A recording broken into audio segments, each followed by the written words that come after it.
I got the call from my doctor in February of 2008 that I had breast cancer again. So you're a two-time survivor. Yes, I am. I was 34 when I had breast cancer the first time. You and I share something in common, two things as a matter of fact, both cancer survivors, and the fact that we have a passion for the Crim. I was running before diagnosis.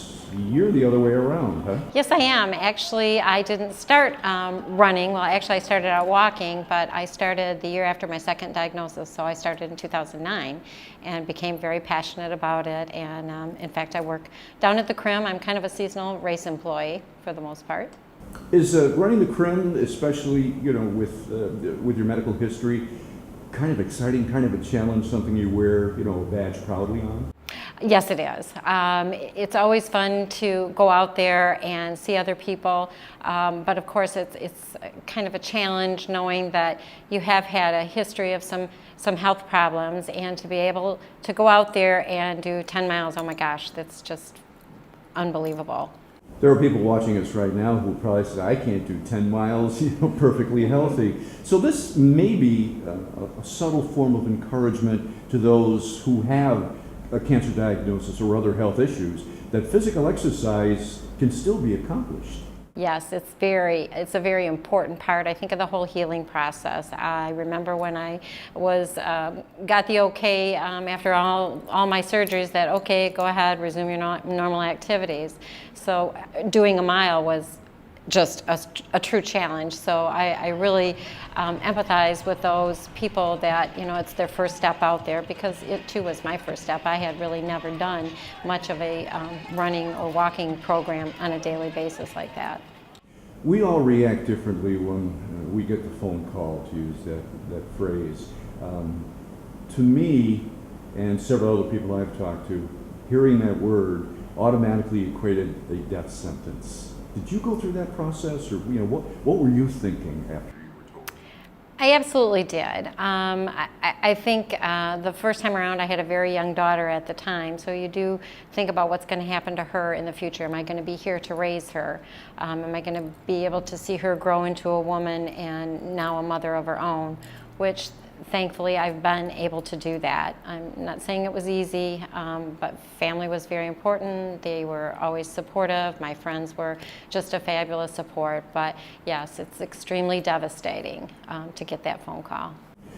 You and others really had to dig down deep to find strength in some area. Where did you derive your strength from? I think it was just my family and friends. I mean, they were always there to support me.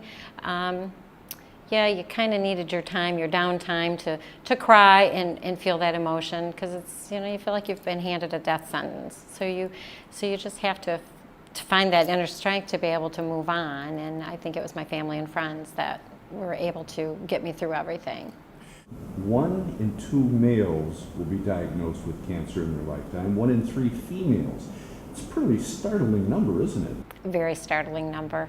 And I think in doing things like this, if you can just help that one person go get their test, it just means so much. I'm pretty open to talk about what's happened to me through any of my treatments or surgeries or whatever. And I think a lot of people try to shut it out, try to put it in their background. And I think if you can just help that one person, you've made a difference.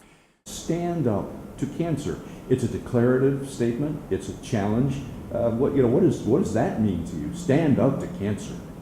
Well, I think that you just have to take your own life and your own health in your own hands. I think you have to reach within yourself to be able to go out there and take charge of your life. You can't just sit in a corner and hide. You have to, like they say, stand up to cancer. Be there. Be up front with everything and try and push yourself through it. You were a little apprehensive about sitting in front of the camera, so I don't want to make things even worse for you, but there are potentially thousands of people watching right now.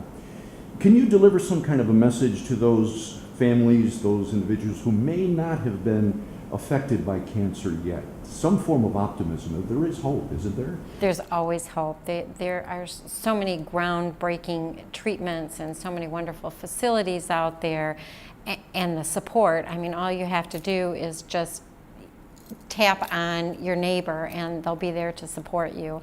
I think you're always going to be afraid. Nobody wants to hear those words, I have cancer. But I think that there's just so much out there for people to support you in everything that you do. So I think that they need to just get out there. Don't be afraid of those tests.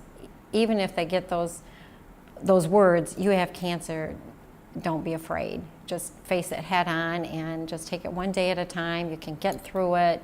And you know, there is a future out there. It doesn't mean that it's a death sentence. This is a leading question, but since we've been both on the same side of the fence, can you stress the importance of early detection? Early detection will save your life, period. I was diagnosed when I was 34 the first time. It was a little more progressed than my second time. My second diagnosis was extremely early.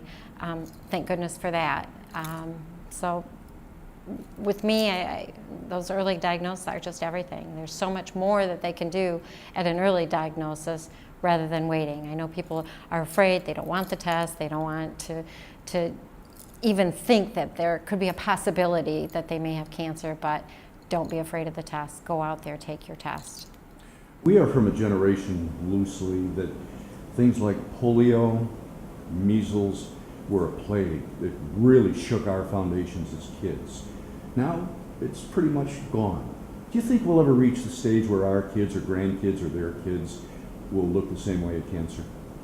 I hope so. I mean, I think through all the research that there is out there and everything that's happening, and the news media is so forthcoming with bringing information to people that yes, I think that they won't think it's as big a deal as obviously what we will or what we do at this point. With the Crim just a couple of weeks behind us, now we look to the year 2015. Are we looking forward to all of us, those of us who run with health issues, have a medical past, and those who don't, running the next Crim together? Absolutely. I love the Crim. I love running the Crim. I love seeing the people, the excitement, the energy. And there's so many people out there, whether you know it or not, that have either a disability or they have a health issue, or it's their first race, whether it's our 1 mile event, our 5K, or the 10 mile event, or the 8K. I mean, it's just, I can't wait. It's great. So in many ways, you're not standing up to cancer, you're running against cancer. I'm running against cancer, absolutely.